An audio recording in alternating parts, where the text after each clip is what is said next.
Good afternoon, everyone. On behalf of the Center for Policy Research Land Rights Initiative, I'm very pleased to welcome all of you to our talk today. This is the 10th talk in the Land Rights Initiative Speaker Series, and I'm very pleased indeed to have with us today Professor Michael Levien, who is going to talk to us about dispossession without development, land grabs in neoliberal India.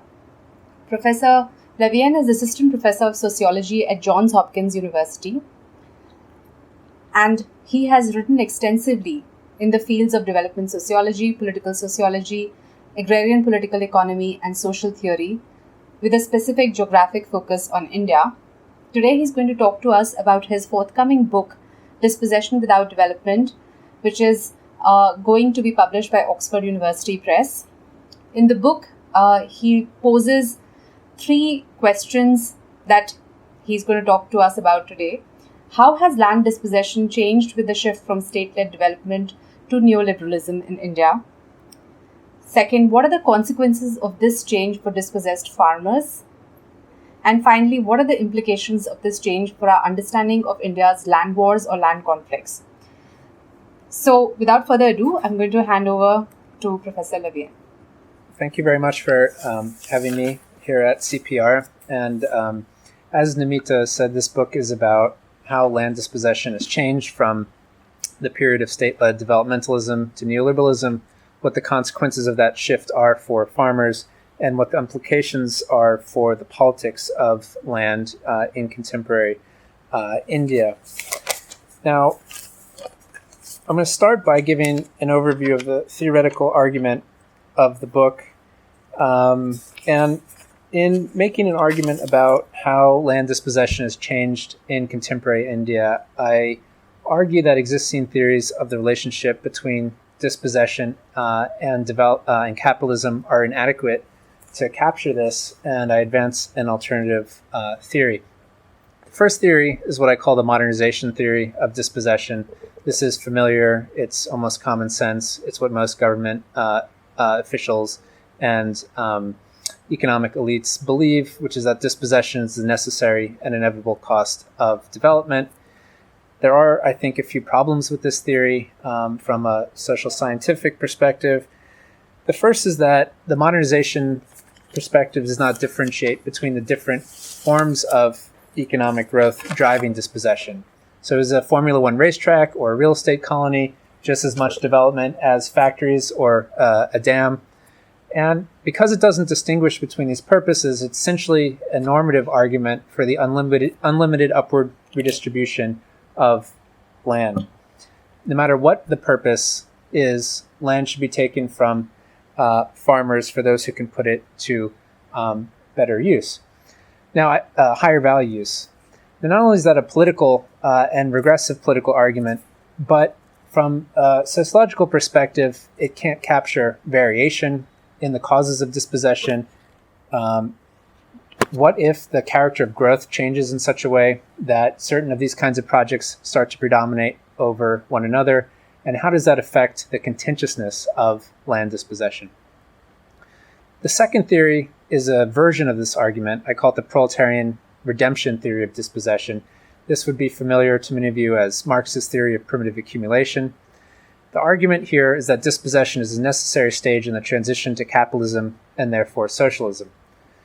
Now, I think the main problem in applying this theory to contemporary forms of land dispossession is that they're simply not about creating a transition between pre-capitalism and capitalism.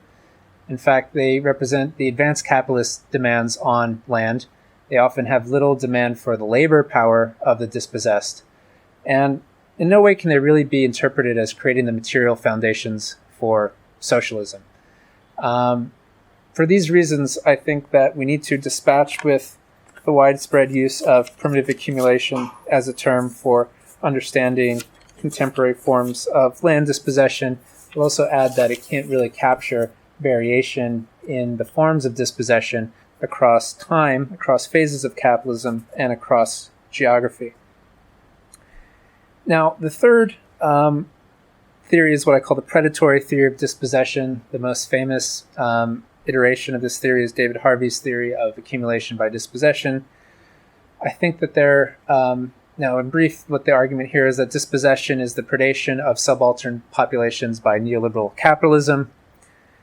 There are a few shortcomings of this theory, although Harvey usefully makes it clear that contemporary forms of land dispossession are very much products of advanced capitalism. He first of all neglects the very central role of the state. Although he mentions it, he doesn't really develop it very much. Bigger problem is that Harvey generalizes from neoliberalism. He creates a general theory of dispossession from a specific analysis of neoliberalism. He views dispossession as a response to a crisis of neoliberalism, and particularly of overaccumulated capital that's emerging in Western economies. Now, the problem with that is that many contemporary forms of land dispossession are driven by domestic capital. It's very difficult to say that they are a response to overaccumulation in Western economies. And moreover, in generalizing from neoliberalism, they can't capture land dispossession during the period of state capitalism. What is the difference between land dispossession under neoliberalism, state capitalism, colonialism? Harvey's theory doesn't really allow you to ask that question. His high-level abstraction also prevents him from asking the question, or leaves the question open of how dispossession interacts with the specific inequalities of different kinds of agrarian milieu. And though Harvey is not guilty of this, I'd say many theorists in the predatory camp romanticize the dispossessed instead of seeing the deep inequalities that characterize many rural milieu. So my argument is that we should start from a simpler kind of sociological understanding of what dispossession is. I argue that land dispossession is a social relation of coercive redistribution, most often mediated by states. While capitalism creates systematic pressures to dispossess, the forms of accumulation and class interest driving dispossession vary across time and the uneven geographies of capitalist development. We can therefore think of dispossession as being organized into socially and historically specific regimes. Regimes of dispossession are, in my view, political apparatuses for coercively redistributing land. And I think they can be differentiated. In other words, we can differentiate different regimes of dispossession by the forms of accumulation and class interests that drive them, and by the means through which they produce compliance to dispossession.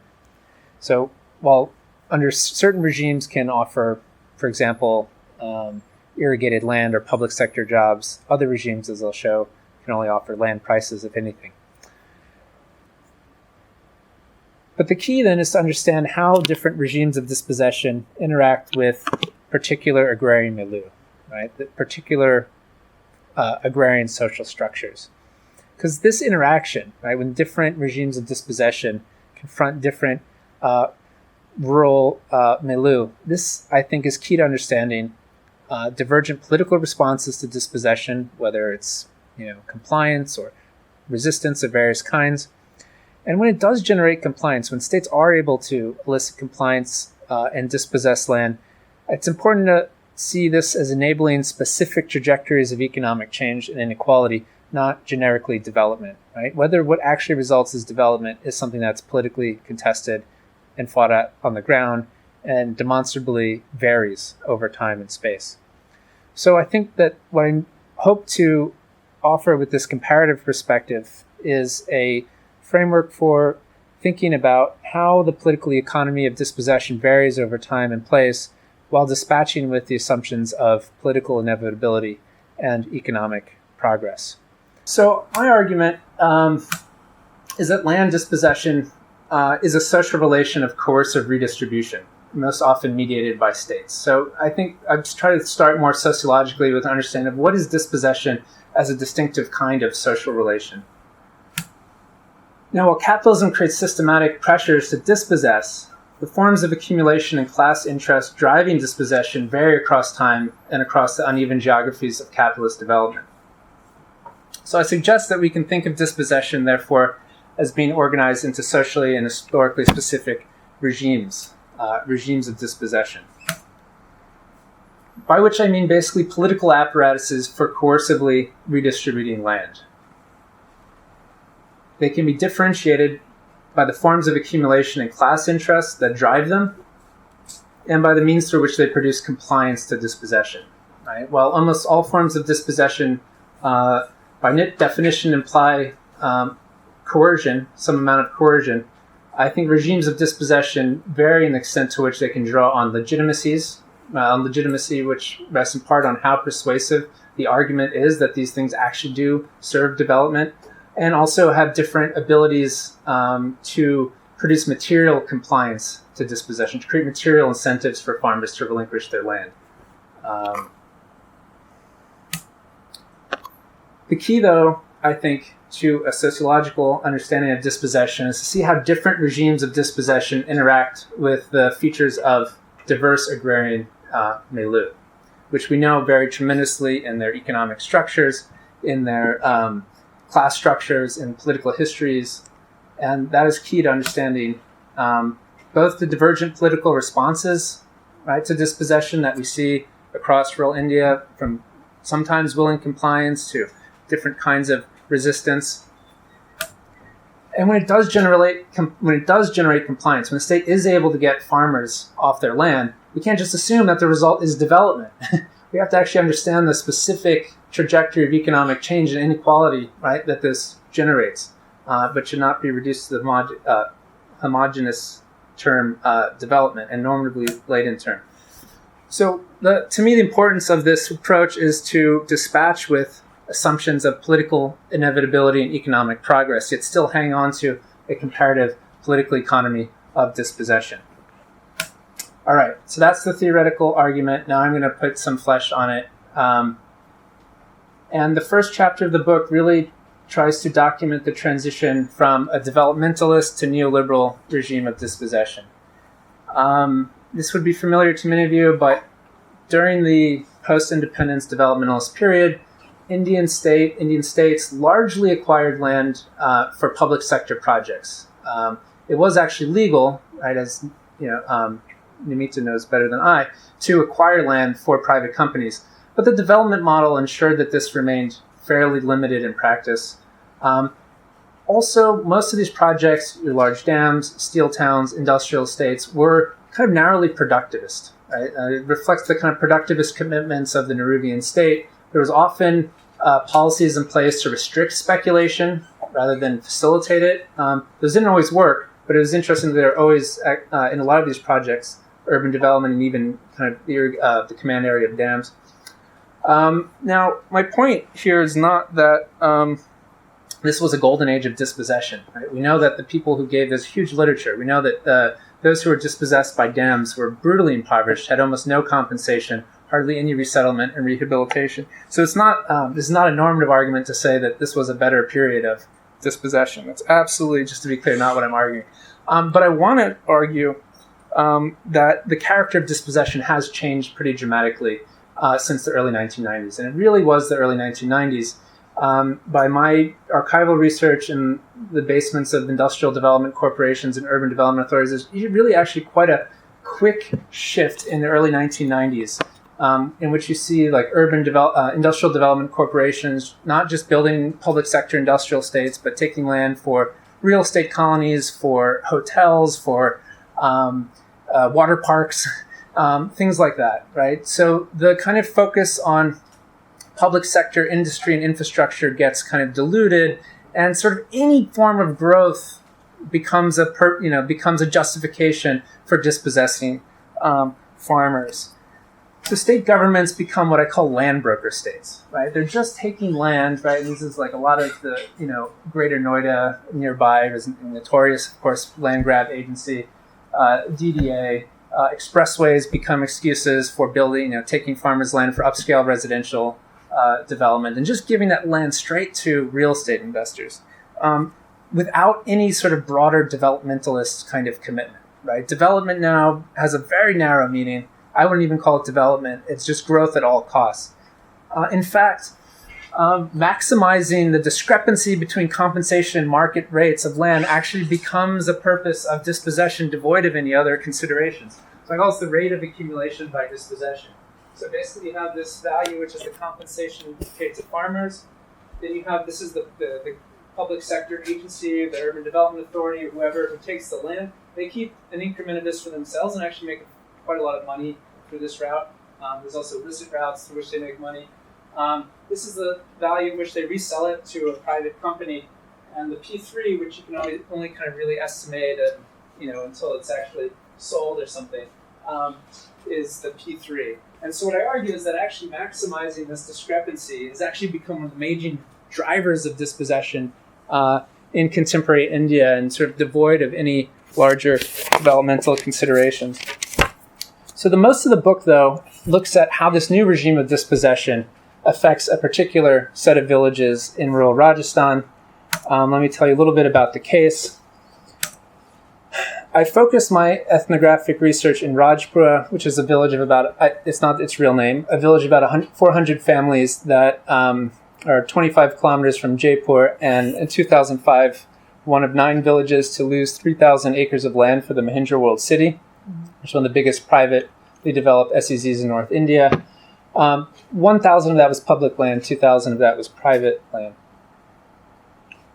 And additional land was acquired for these compensation plots, which I'll talk about shortly. Now, the main salient features of this agrarian milieu, I would focus on 3. One is there's a rain-fed, this is a village dependent on rain-fed agriculture and animal husbandry for survival. Although you could actually make a decent income if you had enough buffalo selling milk. There's a pretty thriving milk industry. But there's increasing water scarcity, and farmers were diversifying from agriculture to the best of their uneven abilities. Very high levels of inequality. Of course, this is Rajasthan, and you had failed land reforms that only partially transformed the agrarian structure of princely rule. The Thakur of this village evades land reform, holds on to 375 hectares of land when the average is 2. And the Jats and Brahmins mostly came out of this process with the most land. Dalits came out with more actually than a lot of other areas of India, but much less. So high levels of inequality, relatively quiet political history. Rajasthan is not known for its peasant rebellions. I didn't find much evidence. No one could remember participation in any of this, or even kind of caste-based movements. So it didn't have a kind of rich repertoire of collective action that you see in some of the other hotspots of land wars in India, like West Bengal. Now, these features combined with the Rajasthan government's policy of giving farmers these small plots, 25% the size of their original land, okay, instead of just the usual below market rate, was very effective at preventing a land war. It didn't create consent, there was no consultation, but now farmers of very unequal means were each coming to their own calculations of whether they could benefit from this. The upper caste farmers mostly figured out that they could. They became brokers, as I'll talk about, and dalals. But from the beginning, a lot of the poor farmers, lower caste farmers, didn't know what an SEZ was. They were ripped off pretty quickly by dalals. The point is that for now that there was a kind of individualized compliance, but it wasn't a consent process. So as Nandigram was happening, this SEZ actually becomes established. I also argue this made the Mahindra World City probably the best SEZ to be dispossessed for in India, in the sense that it was a higher than average compensation policy. These are rain-fed farmers trying to diversify from agriculture.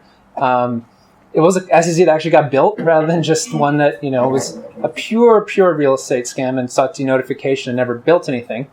So I think it's a limit case for the modernization theory of dispossession. If that theory was to be right anywhere, it should be right here. Now, the field work involved ethnographic field work between 2009 and 16. Most of that was between 2009 and 11 when I lived in the village for most of the time, for about a year and a half. Not the whole time in the village, but most of that time. And I did a random sample survey of this village and 3 other surrounding ones, which I draw on. And methodologically, what I'm trying to do here is build on the extended case method. And it's not to argue that this village is like every other village, but it's based on a kind of epistemological understanding that macro forces, social forces, can be observed in the micro processes of daily life, in particular milieu. So it's not a generalization from one case to another case, but from micro to macro. And on that basis, extending from case to reconstructing a theory. All right, so I'm going to move on. The basic initial consequences of dispossession in the village was that it enabled this kind of real estate and knowledge-intensive growth in the SEZ. All right, and the Mahindra World City was focused on IT. That was multi-sector. the IT was by far the most dynamic and attracted the most companies. And the SEZ model itself really is is a kind of, I'd argue, the culmination of this new regime of dispossession. And it sort of allowed the government to acquire unprecedentedly large chunks of land for private companies for basically what was real estate. Right? An SEZ developer takes that land from the government, resells it to companies in half the land, and then can develop high-end residential real estate on the other half. So that's what Mahindra was doing. All legal, of course. This is the matter of fact. This is the business model. So I actually calculated the rate of accumulation by dispossession very approximately, even calculating their land development costs, which they told me, mostly through documents I got through RTI and interviews. Even at the very early stage of this project, they were flipping industrial land for 253% markup. And based on the value of residential real estate in the area, even though they haven't built their residential colony yet, I would estimate that the very minimum, they're going to get 1,500% return on that residential component. It'll probably be more. And that's really by virtue of the government just acquiring land for them and rezoning it. Now, what actually happened, it wasn't all just residential colonies. Half of it has to produce some kind of export. And so this is basically a tax haven for IT companies. Right? This is basically the model. With the STPI policies expiring, basically all IT companies were going into SEZs so they don't have to pay taxes. Whether they're shifting investment is also something that government officials said they didn't really have a good way to figure out. The flip side of this accumulation inside the SEZ was a disaccumulation in the village. Now, the executives I interviewed with Mahindra said there's nothing here except, dry land, barren land, these bushes that, tore your pants when you walk through it. But that's not true, right? When you look at it, you have to take seriously, even in a dry, rain-fed agricultural area, what these assets actually meant to farmers. It was a significant loss of farm incomes and means of subsistence. Of course, it varied dramatically across the size of land holdings. My survey documented that over 2/3 of the livestock herds of these villages had to be sold off because of lack of fodder. And of course, for the big farmers, there was a lot of big buffalo. For the small farmers, even the kind of goats that they got some milk to sell, and for their family, those had to be sold off. Loss of fuel wood, other resources from the grazing land. Worsening water scarcity, this was very serious, and made them dependent on tanker water that was being brought in from Sanganer that only has water because of the effluent from block printing mills. And so it was actually toxic water that they were drinking for several years.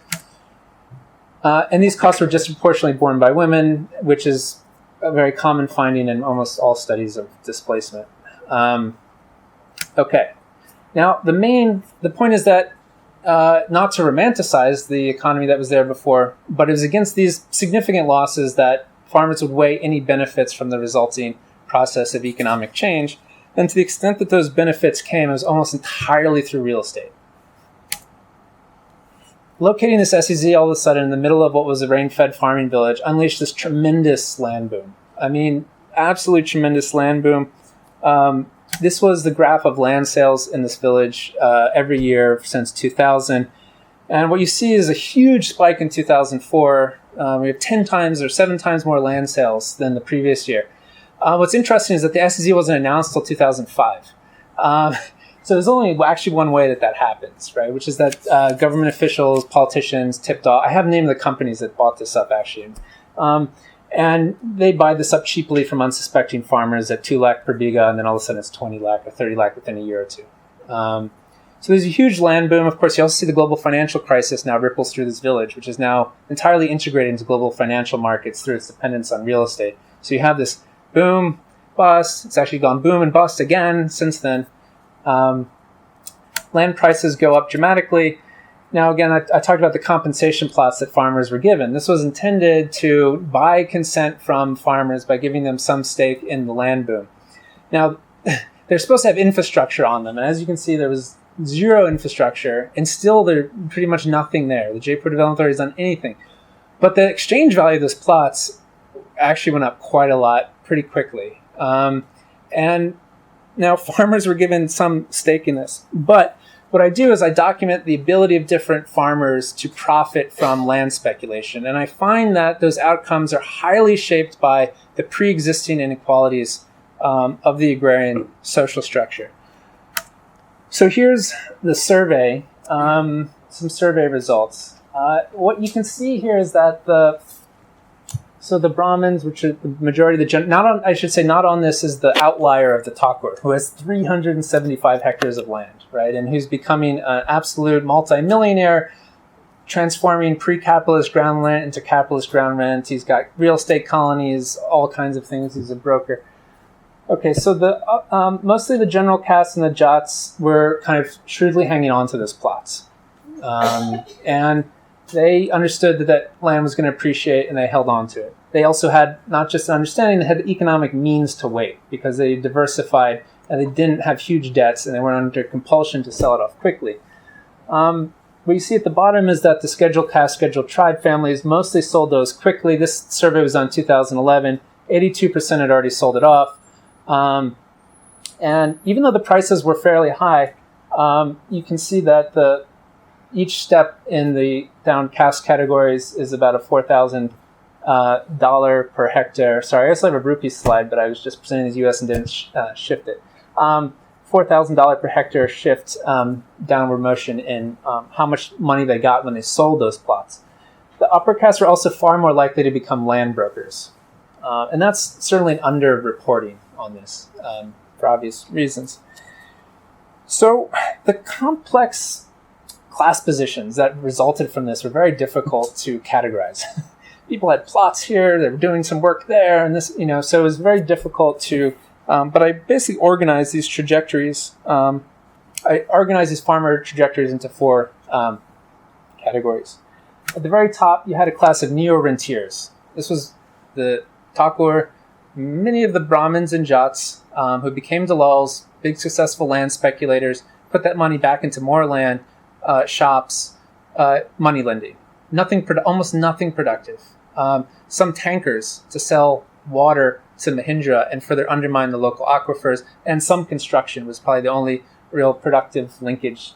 All the sarpanchas are in this category. They all became big brokers. Now in the middle, you had a complex category here, what I call petty asset managers. Right? These are people who didn't come out with a lot of money, but just enough to get some replacement land. Maybe they bought a plot in a kind of not hugely up-end colony somewhere near a small town. Maybe they bought a vegetable cart. Maybe they're giving some small loans here or there, moving these assets around, trying to survive without having to sell their labor power. And there's a lot of heterogeneity in this category, and some people, they're just narrowly keeping their heads above being a landless laborer. And some who are, maybe on an upward trajectory. The vast majority of the Dalit smallholders were simply proletarianized. Even with this fairly high land prices, given, the average was 2 hectares per family, that was the undivided family, so that was the grandfather. When you get down to all the brothers and stuff, it was not enough money when you distribute that. People might have had enough to pay off debts or buy a new house, and often they had nothing left. So they were just shoved down into the pure landless proletariat. The excluded. So then, of course, there were those who had no land, right? They just could not, they could not move into an upward trajectory in real estate markets because they had no private property. Now, this is actually a complex category because you had some who had no land but were dependent on the village grazing land in some way. Right? So the Bawarias had their house on the grazing land. They were demolished and got nothing. They were just brutally evicted. You had some grazers who had no private land but depended heavily on this for grazing land. Now, interestingly, though, there's some landless who actually were totally indifferent to this process. The village sweepers. They had no land, they had no livestock, and they just didn't lose anything, and they thought perhaps we'll get some employment from this. So there's a complex, actually, category. I'd also put in this category women. By virtue of patriarchal land ownership, real estate was entirely a men's game.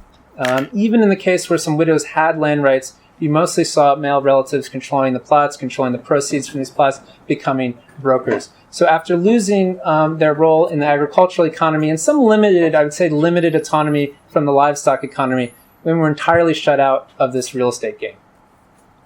And there were some pretty insidious implications for the balance of power in the household, which I talk about a bit in the book. So my conclusion here is that this process of real estate speculation made some farmers really rich. Right? We see these big gaudy houses and so on. But it's a very poor basis for inclusive growth, right? Because it proceeds upon arbitrary historical inequalities in the distribution of land, the failures of land reform, and of course a patriarchal system of land ownership. But real estate was the only source of value that the SEC introduced to the village. You need to maybe tell me I have 10 minutes left, just so I can, okay. Because otherwise they were excluded entirely from the growth that this dispossession facilitated. So like 2/3 of India's SECs, and reflecting the larger growth model, it was a very knowledge-intensive growth. There was no chance of farmers being employed by Infosys or Deutsche Bank or some of these IT companies that set up in the SEC. They were also not even getting the construction labor because of the preference for footloose migratory labor, which is widely documented, of course. The only work that some people got in the SEC was through contractors as gardeners, security guards, drivers, janitors. My survey found that 18% of families had one job for some duration in that category. Now, mostly any farmer who lost land did not think this was a good deal. First of all, these are very, through contractors, insecure, low-paying. They were actually paying less than the value of selling milk from 2 buffalo, which most farm families had to get rid of. So I think this upends a little bit the narrative of progress. So, Infosys is so great. But actually, there was very little in this for farmers. Now, I also found that Narega, certainly did not reverse the effects of dispossession, and it was basically killed by 2011 by the combination of central funding and the local Sarpanch Gram Sevak mobilization against social audits in Rajasthan. Corporate social responsibility was a cruel joke. I won't even go into it. But what I argue is that this helps us see this marginalization of farmers from the growth generated by their dispossession, I think helps us see why even small plots of land, even rain-fed land, can have actually such value. That the semi-proletarian condition, right, at least having some access to land for income to reproduce your families, is really crucial consideration in a non-labor intensive growth, where the growth model is not creating sufficient exit routes from agriculture. And I'll argue that this is really a major structural underlying factor under India's so-called land wars. The other dimension of exclusion here was in the way infrastructure was created. And this is, part reflective of the privatized or PPP infrastructure model, which means that the government is no longer trying to create some kind of inclusive infrastructure that absorbs, rural populations, but is leaving it to the private sector, the profit motive of the private sector, which guarantees that things like, 24-hour electricity and good piped water and all these things are concentrated in elite enclaves. So the zone had 24-hour electricity. It had the guaranteed piped water from the Bisalpur Dam, while there was day-long blackouts and toxic water in the village. Hospitals, schools, all these high-end things were coming into the SEZ, but were unchanged in the village. And actually, I was just there a few days ago, and there was a surprising development that even punctuates this kind of uneven development, which is that the road connecting this village to the SEZ was just severed. So the one thing that was growing in the village was like the village market because of the the small shops and all that kind of stuff. And now it's a ghost town. They just cut off the village from 3 sides, and all those investments in shops are actually all now devalued. You could play cricket, as people were saying, in the middle of this market. It's shocking because before there was some traffic going through and people could at least sell some things, but now really punctuates this kind of unconstrained, this sort of relinquishing of any effort to check the uneven development of capitalism, which the Nehruvian state tried to do in the way it cited industrial states, in the way it set up dams, never successfully, but it was an effort, and that effort is now relinquished. And I think that gives us this kind of enclave development pattern. And there are very few linkages. I'll skip over this, but there are very few linkages between the IT economy and the local economy, except by way of real estate and construction. So the aggregate result I call dispossession without development. This is just a survey. It gives you some sense of this. There's a lot more qualitative ethnographic material in the book, but I found that 65% of families and 88% of SCST families reported having less income and at similar proportions, very large proportions, reported having less food and having lost more than they gained from the SEZ. The latter one being a little more subjective and complex to unpack, because that meant different things for different farmers, and I do that in the book. But now, while I argue that this wasn't development, if you mean by development anything broader and more inclusive than growth at all costs, it was very effective at demobilizing this village, undercutting any possibility for collective action, and actually bulldozing the kinds of social relations that would have been necessary for collective action. Though there was these widely spread grievances about lack of jobs, and it's still very strong. There's no jobs. We're not getting any infrastructure in the village. There's a lot of anger about that.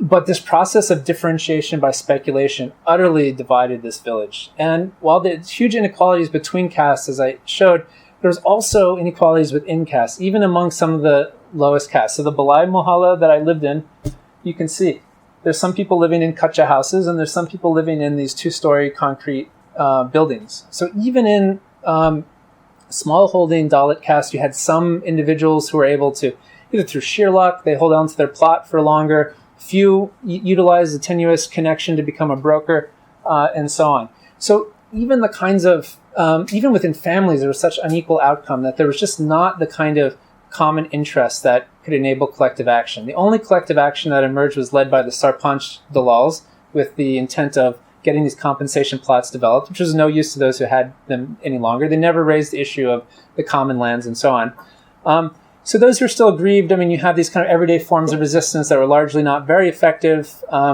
whether it's filing a legal case. Sometimes there's a few holdouts. There's these kind of temporary encroachments on the village land because 2/3 of it's still not being used.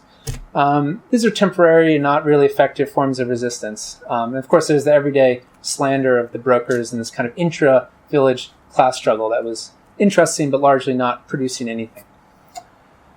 All right, so let me just quickly, this is my last slide, if I can take a few more minutes. So that's the kind of ethnographic, there's a lot more ethnographic stuff, but that's the basic overview of the chapters. The conclusion, I try to say, well, what kind of insight does this possibly give us into the contentiousness of land acquisition in contemporary India, the cause of land wars, what's going to happen, are they going to continue, etc. And though I certainly am very careful not to try to generalize from this particular village, I do think that in these micro processes that you can observe, or certainly reflect macro social forces that are not at all unique to this area. So land dispossession, I think, is the first and key point. Land dispossession in post-liberalization India has been driven by rent-heavy and non-labor-intensive trajectory of capitalism. All right, and I think this is important to just emphasize because there's so much focus on compensation policies. What's Lara going to do, and so on. Economists trying to figure out what the reserve price of farmers is, coming up with complex models and so on. But to me, the key underlying issue is how exclusionary this trajectory of capitalism is, right? And that's the structural underpinning. And I think that it's important to understand that this makes even the semi-proletarian condition far preferable to the proletarian. It's not that rural villages are these great harmonious places where everyone's thriving and agriculture is doing so great. We know that's not true. But the point is, how exclusionary must this trajectory of growth be if people still prefer to have small plots of land and a handful of goats, right, than to give it up and be at the mercy of fickle and unpromising labor markets? So I think this has to be understood as really important, right? It's not just farmers defending fertile land and so on and for some harmonious village, but it's a real kind of conundrum, right? That this growth is not creating off-farm possibilities, nothing like family wages, right? So you have one son that has a security guard job, what are you going to do with the other 10 members of the family, and so on. So even youth emphasize this to me. They said, I want to work in the IT industry. Most of them couldn't get those jobs, but my family's, any job I'm going to get has no chance of me supporting my whole family, so we need this land. So that's why I argue it helps us understand why the ability of the Indian state or states to dispossess land now rests on their ability to substitute one-time real estate payouts for inclusive growth, right? And that's how I interpret LRI. So the 2000, I'm reducing the absurdly long acronym. That's how I interpret this 2013 effort, which Mr. Ramesh kind of, oversaw. Now I think that basically what I think that reflects, right, is the Indian state and finally recognizing, right, I mean, it's become politically untenable to dispossess farmers in the way that they used to.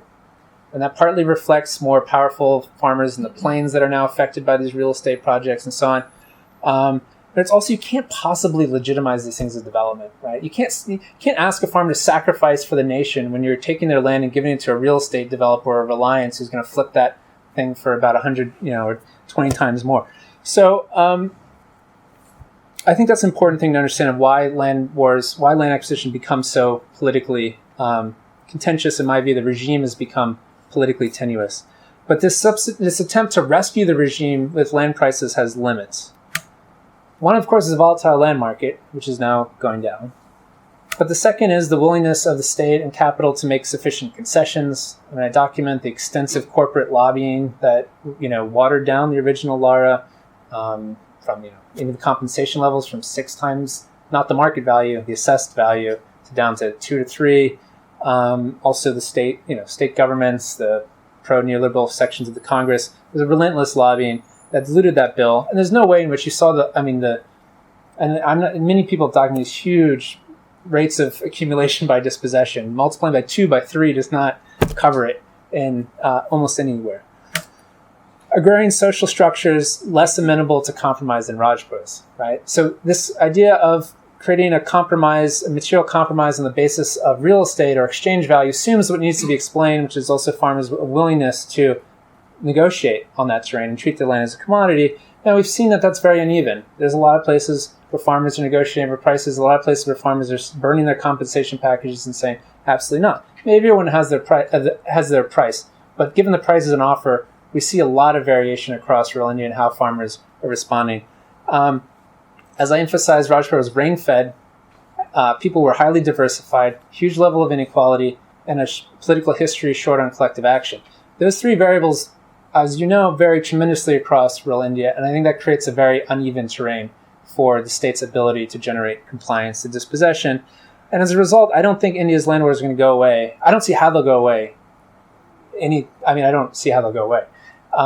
The growth model is going to continue as far as we can see. Land sizes are only getting smaller. Now, so what I suggest, though, is that my analysis of this is dispossession without development suggests that we shouldn't dismiss these struggles as obstructions to development.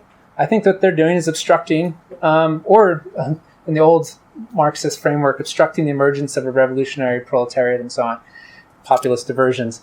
They're obstructing dispossession without development, or more precisely, they're obstructing a highly exclusionary trajectory of capitalist growth. They are defensive, they're localized, single issue, and they reflect the diverse milieu from which they emerge, right? You have normative values, you have Jats in Haryana, you have Goa, and very different agrarian social structures, and that of course shapes their political content and composition and so on. They're politically promiscuous, right? And they're mobilized under almost every ideological banner, right? We can imagine almost every single party has taken them up somewhere when they're not in power. But they're powerful checks on a highly exclusionary trajectory of capitalism and may create openings for more promising ones. Thank you.